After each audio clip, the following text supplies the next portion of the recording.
walking the streets and working at these businesses. It's just collecting that energy together and doing something. Over here. Thank you very much for being here. This question is from Mr. Dorsey, and really all the panelists for that matter.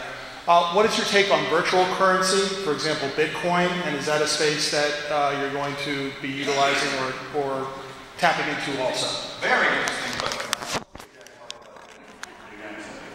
I'm flying out on a third time square. Third time feet. I have no idea what that is. Okay. I want to hear Jack talk about Bitcoin. Let's hear that. The most important thing for us in building a register and building a point of sale is no matter what payment device comes over the counter, the merchant always makes a sale.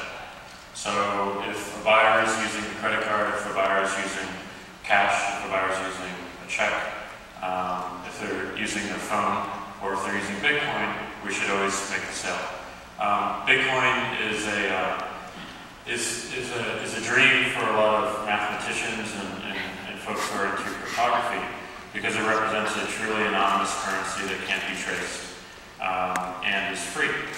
So I think there does need to be a digital equivalent to cash. I think it needs to be free, and I do think it needs to be anonymous. I think free in what sense? What do you mean free? Because it's obviously not paying to exchange it. No pay. Oh, I see. No pay. Not paying to exchange it. So cash is free to exchange. It does have real cost. You do have to pay to account for it. You do have to pay when you lose it because it can be lost, it can be stolen.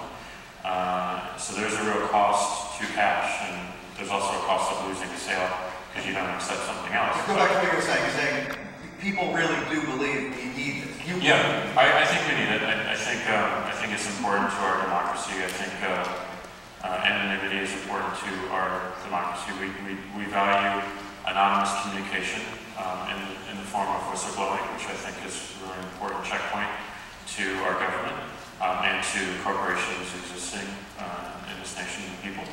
And currency is another form of a vote. So we need to be able to replicate a paper-based currency in a digital way, and Bitcoin is a potential answer. It's gotten a lot of bad press because of a lot of negative uses. But it may mature. It may not be the one, but there will be one eventually. Have you made any Bitcoin-related investments personally? No. A lot of your friends have. No.